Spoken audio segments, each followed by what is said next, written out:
Bueno, continuamos con el día de hoy, con la jornada profesional. Ahora no tenemos una mesa de debate, pero sí que tenemos un panel muy interesante. Este panel que lo va a presentar Rafael Espinosa de los Monteros, CEO de eSports Professional y eSports Bureau, y nos va a hablar sobre la formación especializada en eSports y Entertainment powered por eSports Professional y Udima. Así que todo tuyo, Rafa.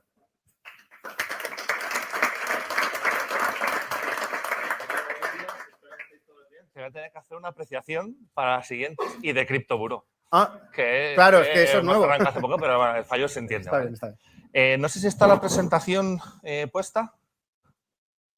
Esperamos y si no, si tarda mucho, arranco yo sin problemas. Vale, creo que era para atrás. Vale, perfecto. Vale, a ver, tampoco quiero daros una chapa tremenda, ¿vale? Vamos a intentar hacerlo lo más ameno posible. Hemos estado comentando, antes de que comenzásemos con esta parte, un poquito algunas situaciones o algo que está pasando en el sector, ¿vale? Y me gustaría compartir un poquito con vosotros qué es lo que está pasando y luego os explico el por qué, ¿vale? Aquí todos ya conocemos un poco cómo funciona el sector, no vamos a volver a las charlas antiguas de hace 20 años de estos son los eSports y demás, entonces vamos a ir un poquito al grano, que somos todos profesionales, para ver qué es lo que está pasando en la industria, ¿vale? Entonces, uno de los principales problemas que estamos teniendo este año y que lo estamos comentando antes en el desayuno que hemos tenido. Audiencias en el sector. Están, o se dice, y no falta parte de razón, de que están bajando las audiencias en el sector, ¿vale? Bueno, aquí yo creo que hay que hacer varios matices. Luego, de hecho, os lo comentaré cuando lleguemos a otra slide. Sí que es cierto que está habiendo una cierta bajada, no tanto yo personalmente, y no lo digo a nivel personal, sino que se puede contrastar con datos, porque una de las cosas que tenemos en el sector es que tenemos muchas herramientas para poder contrastar con datos. Sí que es verdad que ha habido una cierta bajada.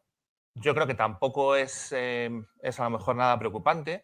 Ten en cuenta que venimos de una época en la que hemos venido arrastrando unas audiencias que han sido muy grandes por todo el tema pandemia, etcétera, etcétera, y ahora han surgido, de hecho, otras como lo denominaríamos, otras oportunidades de contenido que la gente está consumiendo. Yo comentaba antes en el desayuno que al final mi tiempo, lamentablemente, para consumir ocio o entretenimiento es extremadamente limitado. Ya solamente me queda la tarde del domingo y porque me lo autoimpongo, porque si no ya la cabeza me explota. Y al final no solamente tenemos los eSports, pensar en que tenemos plataformas de contenido como Netflix, Netflix, HBO, Prime, Disney. Me he suscrito a SkyTime, no sé por qué, pero porque ponían que valía 3 euros, una oferta de 3 euros para toda la vida a cada mes y dices, pues ya por tenerlo lo voy a tener, ¿no? Entonces, lo que está ocurriendo es que realmente tenemos una oferta de contenidos tan amplia que lo que tenemos que empezar a entender desde el sector de los eSports es que para retener a esta audiencia necesitamos hacer cosas que hasta ahora no estábamos haciendo, ¿vale? Y ya no vale lo mismo que valía hasta hace a lo mejor un año y pico, ¿vale? Entonces, tenemos dos problemas. Tenemos el problema de retener a la audiencia y luego seguimos teniendo a todo esto el problema que siempre hemos tenido en el sector, que es que nunca hemos sabido monetizar de forma directa, hablo de forma directa, a esta audiencia, ¿vale? Ahora mismo, por ejemplo, en el sector no hay modelos como un Movistar Plus, que yo llego, cojo, pago y demás. Todo intento que ha habido en la industria del sector, a nivel de Twitch, a nivel Riot, lo intento con el ProView y demás, todo intento que ha habido en el sector de intentar monetizar directamente a la audiencia ha fracasado. Y también hay que preguntarse un poco por qué. Hemos estado dando durante años contenido gratuito a la gente y entonces ahora mismo coges, le dices que tienes que pagar cuando, repito, tienes tropecientas mil alternativas y eso no va a funcionar, con lo cual tenemos que empezar a pensar en cosas nuevas y modelos nuevos, ¿vale? Luego, por ejemplo, yo siempre digo que tenemos que ver cómo hacer crecer a la gente, ¿vale? Y los eSports, digamos que es un ecosistema que tiene su propia naturaleza y a veces no es nada sencillo entrar en él para la gente que viene de fuera, ¿vale? En esto hablo tanto en el aspecto puramente, digamos, deportivo. Hay mucha gente que esta palabra no la entiende, ¿vale? Y no entiende por qué hay gente que, bueno, pues que se emociona viendo esto, ¿vale? Bueno, eso al fin y al cabo, si vas a la parte competitiva, no digo que tenga un pase, pero bueno, pero luego hay mucha gente, por ejemplo, que no entiende el modelo del sector, no entiende que al final aquí no vale lo mismo que vale en otros sectores, no entiende que al final hay un publisher que controla bastante de la situación, etcétera, etcétera. Entonces, digamos que tenemos una serie de características que sí que es verdad que nos hacen relativamente similares a lo que es el deporte tradicional, digo relativamente similares, pero esto no es deporte, esto es otra cosa, es otra forma de entretenimiento que además tiene su propia jerga y su propia forma de funcionar y eso hay que saber transmitirlo, por ejemplo, y para empezar, y y hay que cambiar también un poco el modelo de negocio, pero no cabe duda de que las marcas, que lo hemos estado comentando en el desayuno, pues son las primeras, si es que queremos, y aquí es una pregunta lo que lanzo, si es que queremos seguir dependiendo de las marcas. Que mi sensación es que evidentísimamente tienen que estar, pero no tienen que ser las que generen toda la caja y que todo el mundo dependa de ellas, ¿vale? Con lo cual tenemos que empezar a pensar en nuevos modelos para ver cómo no solamente dependemos de las marcas y atraemos a muchos más actores a la industria para hacerla crecer, ¿vale? Y hablo tanto a nivel profesional como a nivel de, por ejemplo, visualizaciones, gente que vea videojuegos y demás, ¿no? Luego, por ejemplo, tenemos una parte muy importante, que es la parte de los jugadores. Nos estamos olvidando como industria, quizás a lo mejor esta es una de las partes que todavía no nos hemos podido centrar porque somos demasiado jóvenes como industria, pero no nos hemos centrado, por ejemplo, en lo que es la carrera profesional de los jugadores. Hay mucha gente, muchos jugadores que tienen muchísimo talento y una vez que terminan su parte de jugador, ese talento nosotros no lo absorbemos para la industria.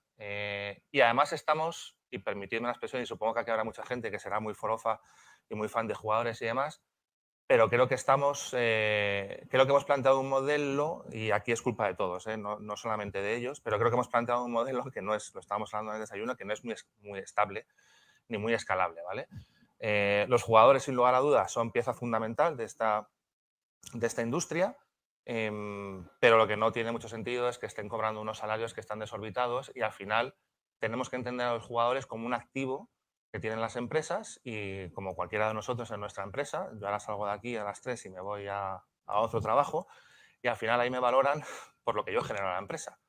Pues a ellos también hay que empezar a educarles un poquito en eso, ¿vale? No puede ser que esto sean, te pago X miles de euros al mes y demás, al final, si no cambiamos ese modelo internamente, y hablo sobre todo de los clubs, porque quizás es a lo mejor uno de los actores que más visibilidad tiene dentro de la cadena de valor de los eSports, si no cambiamos ese modelo de negocio, esto no es sostenible, literalmente, ¿vale?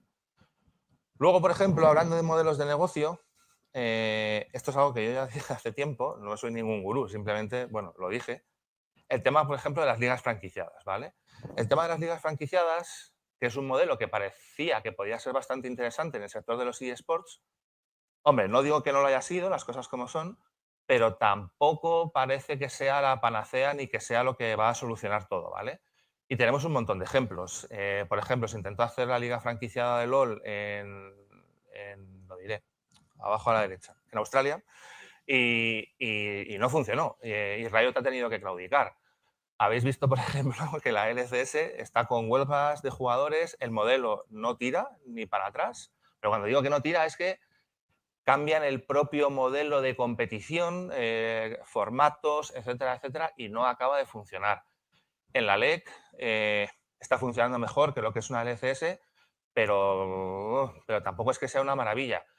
Pensad, y bueno, ya por ejemplo, si hablamos de esta, era de Overwatch, no sé si sabéis, por ejemplo, Overwatch League pues fue una competición franquiciada que realizada por Activision Blizzard.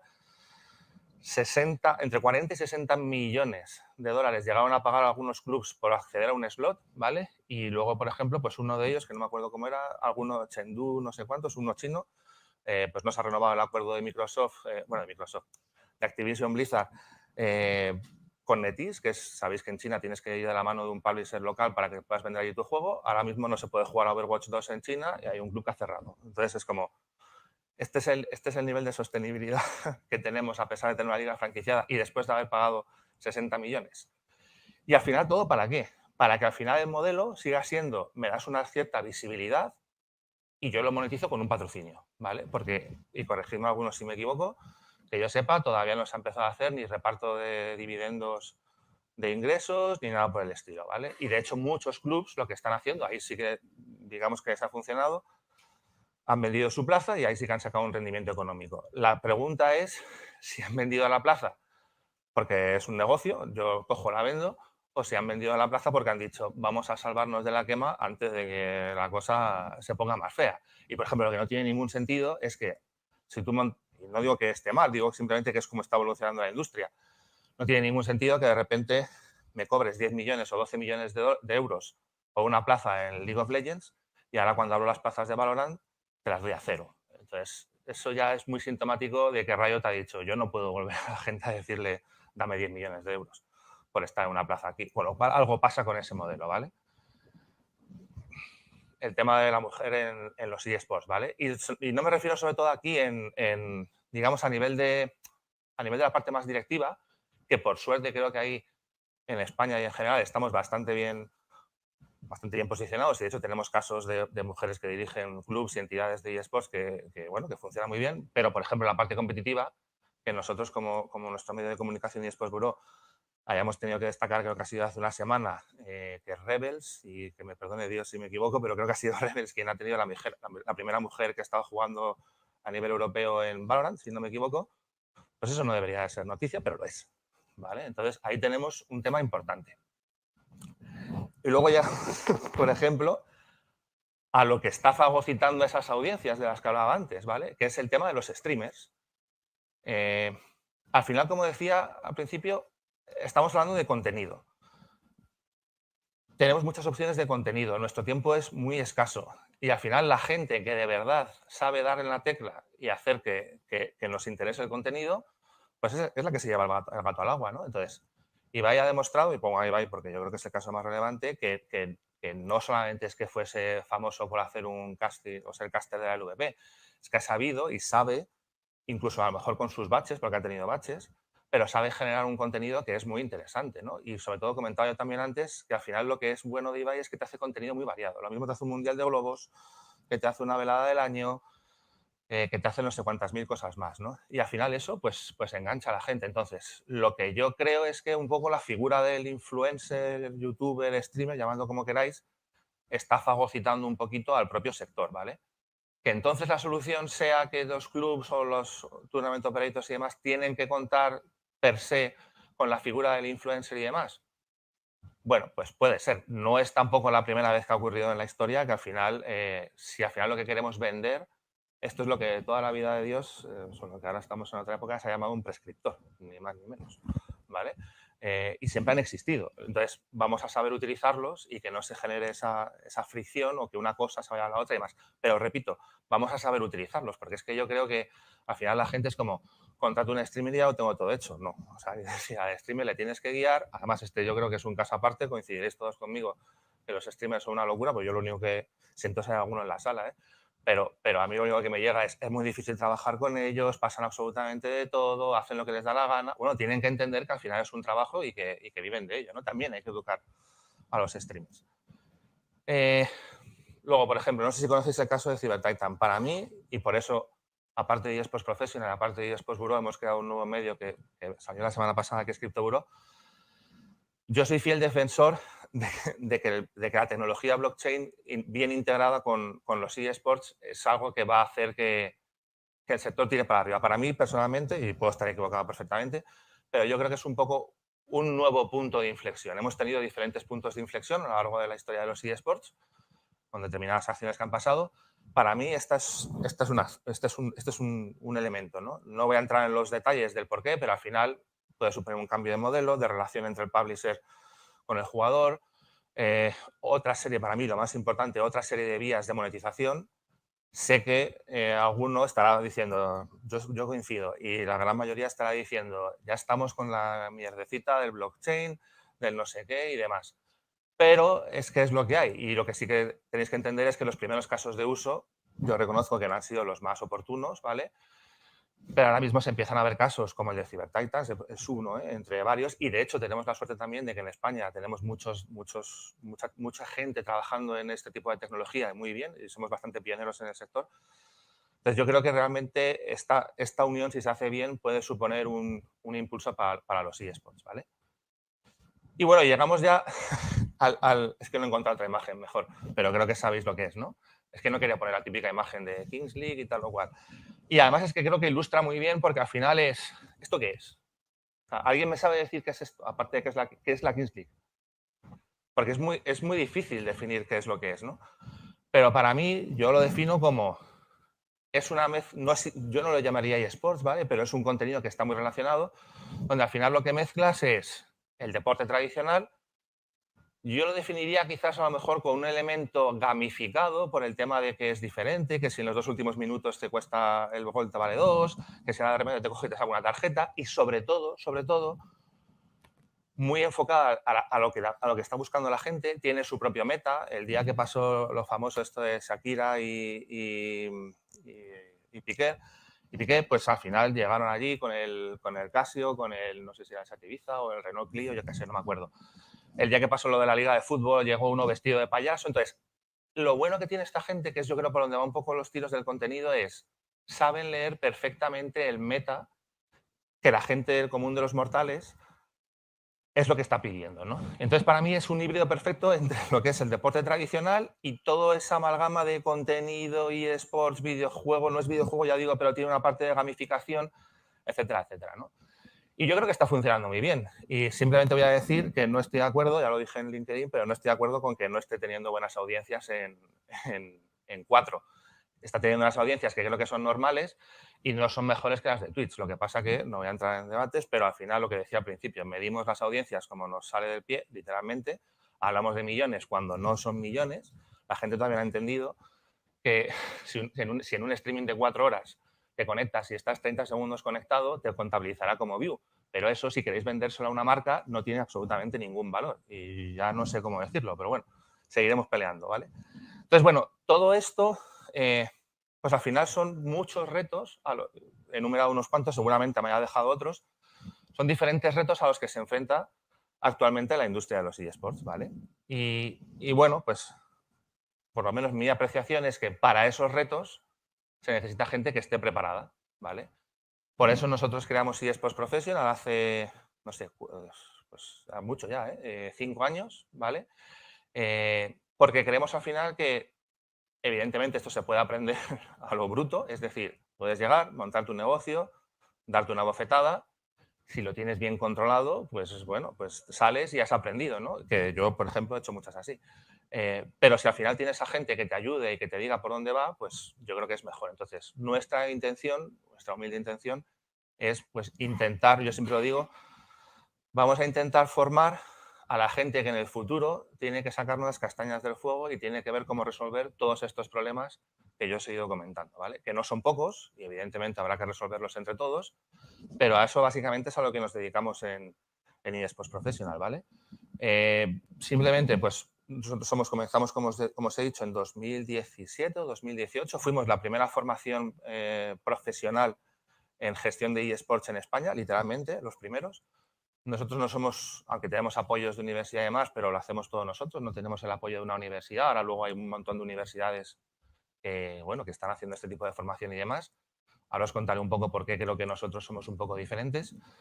Y bueno, pues al final uno de los valores más importantes que tenemos, como no cabría otra posibilidad, es la parte de profesores, porque al final, si es un sector, como estamos diciendo, tan, tan nuevo, tan joven todavía no hemos podido tener, digamos, como industria, pues unos casos de éxito gigantescos, etcétera, etcétera. Pensad que al final estamos hablando de una industria que a nivel profesional en España yo diría que tiene 8 años, no tiene muchos más, ¿no? Entonces, al final, contar con gente que de verdad vive de esto, ¿vale? Es que eso es importante, ¿vale? Porque al final muchos estamos, yo incluido, estamos con otras historias, los eSports puede ser accesorio, secundario y demás, pero contar con gente que de verdad se gana el salario mes a mes viviendo de los eSports, eso tiene mucho mérito, ¿vale? Entonces nosotros intentamos tener siempre a los mejores profesionales con nosotros. Hemos hecho varias formaciones, tenemos diferentes títulos, llevamos ya 2 ediciones de una parte de negocios y monetización en eSports, que es un curso muy, muy, digamos, constreñido a 2 semanas, específicamente para eso, para entender cómo funciona el negocio y cómo se puede monetizar realmente los eSports, es decir, muy para gente profesional que quiere de un vistazo rápido entender cómo funciona la industria y saber dónde están los mecanismos para poder sacar dinero de ella. En esta nos fuimos un poquito más, no es tanto el eSports Business como nosotros, sobre todo es nuestro foco en eSports Professional, pero creíamos que era también bastante interesante para los profesionales de la industria porque hay determinadas roles que sí que están empezando a ser demandados. Entonces, bueno, el de analista de League of Legends sigue siendo una especialización técnica, si lo queréis de alguna manera. Por eso nos lanzamos. Digamos, la formación estrella que tenemos nosotros es nuestro máster en gestión de eSports. Ahora en octubre empieza la decimosegunda, ¿no? Sí, decimosegunda edición, o sea que llevamos ya telita. Creo que hemos formado a más de 400 o 500 personas. Muchas de ellas están pues, llevando a cabo sus propios negocios, otras están trabajando dentro del sector en empresas bastante relevantes, han trabajado en La Liga, en Newzoo, en Stream Hatchet, en en muchos clubs de eSports, en muchos tournament operators, en Giants, en Digitech, etcétera, etcétera, ¿vale? Esta es la formación, como digo, estrella, porque es la más larga, es un máster, este es el que hacemos con la Universidad de Distancia de Madrid, son 4 meses bastante intensivos, metemos mucha caña, la gente alucina, no se piensa que metamos tanta caña, pero es que al final o te metemos caña nosotros o te la va a meter la realidad. Entonces preferimos ser nosotros los que en un entorno controlado, pues bueno, pues le digamos a la gente cómo funciona esto, ¿no? Y de hecho, pues hemos arrancado ya, esta tercera edición ya está completa, o sea que ya os tenéis que esperar a la cuarta, pero ya hemos arrancado un poquito con lo que decía antes, fruto de ese entendimiento de que el blockchain y demás va a ser un poco el impulso o uno de los potenciales impulsos de la industria.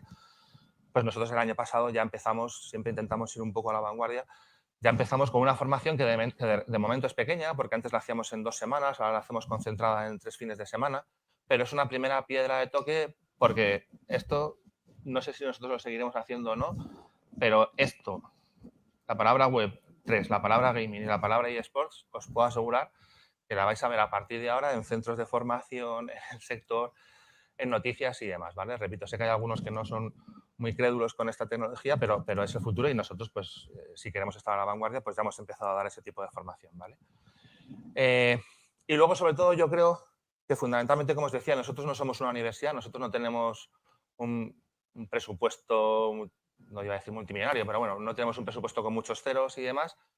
Nosotros digamos un poco que lo que entendemos, aparte de ser una formación, pero sobre todo lo que entendemos, que es además de esto de lo que va a los eSports, somos sobre todo una comunidad, ¿vale?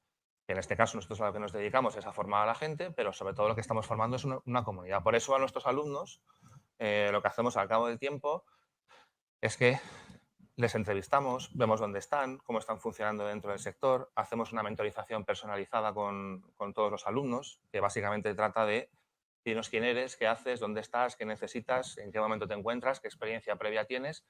Y a partir de ahí, gracias a Dios, pues una de dos. O tenemos acceso a toda la industria, que para eso llevamos aquí un montón de tiempo, o si no tenemos acceso directo, lo conseguimos, ¿vale? Pero digamos que hacemos una mentorización personalizada. Ya sabéis, ha salido, ahora, por ejemplo, el tema de InfoJobs, salía el otro día, ¿quién era? Gref, diciendo que había en Heretics 5 X puestos de trabajo en InfoJobs. Nos ha jodido, porque te acaban de poner el patrocinio a toda la liga. Pero antes sabéis que el sector no funciona así. Entonces, en tanto en cuanto el sector evoluciona y empieza a funcionar y a buscar puestos de trabajo de una manera, digamos, relativamente tradicional, que a lo mejor nunca lo consigue, porque como no somos tradicionales y somos bastante rompedores, pues a lo mejor nunca es la fórmula de encontrar trabajo. Pero en tanto en cuanto no se busque empleo, no salgan ofertas de empleo en sitios normales y corrientes, como podríamos decir, ¿no? Pues nosotros nos encargamos de coger, de levantar el teléfono, de hablar con las empresas y de dar ese trato personalizado a los alumnos, ¿no? Entonces, así es como estamos, bueno, pues consiguiendo esa comunidad y no solamente es una comunidad para nosotros, sino que es una comunidad para toda la industria, ¿no? Prácticas en empresa, tenemos acceso a todas las empresas, con lo cual hacemos esas prácticas. Hacemos, como os decía, ayuda a la búsqueda de empleo, estamos trabajando con todos los alumnos constantemente, de hecho hay alguno por aquí. Y nos estamos embarcando también, por ejemplo, en experiencias nuevas. Con Asobu están haciendo toda esta parte de crewmates, que a nosotros la verdad es que nos ha llamado muchísima atención, porque han cogido, por ejemplo, no me acuerdo cuántos eran, 10, 12, da igual, streamers, y les están educando, les están diciendo, tienes que generar contenido de esta manera, tienes que comportarte de esta manera. Si una marca te dice que quiere hacer esto, pues tienes que ver cómo funciona esa marca, cuáles son las necesidades que tiene y generar un contenido que esté acorde a lo que está buscando la marca, ¿vale? Entonces, no sé si de aquí saldrá alguna acción formativa posterior, que es un poco la idea, pero bueno, todo lo que huela a formación, a que la gente necesita ayuda y a que nosotros podemos ayudar, nosotros nos metemos en esos alados, ¿vale? Y bueno, pues este soy yo, estoy un poco más gordito, ¿eh? No diréis que no he adelgazado. Yo ahí estoy feísimo, de hecho. Pero bueno, el año pasado ganamos el premio a la mejor formación en los SB Life Awards, ¿vale? Esperamos poder repetir este año, Dios dirá, pero bueno, si no se puede, hay otras opciones, hay que decirlo también, formativas muy interesantes, gracias a Dios. Es decir, en esto sí que creo que estamos bastante bien posicionados y evolucionando mucho en España. Y creo que nada más, que nos veremos no sé si en las siguientes Live Talks y si no, pues nos vemos el 14 de julio, Emilio, que es que las fechas me bailan totalmente. 14 de julio nos vemos en Tenerife, nada más. ¿Vale?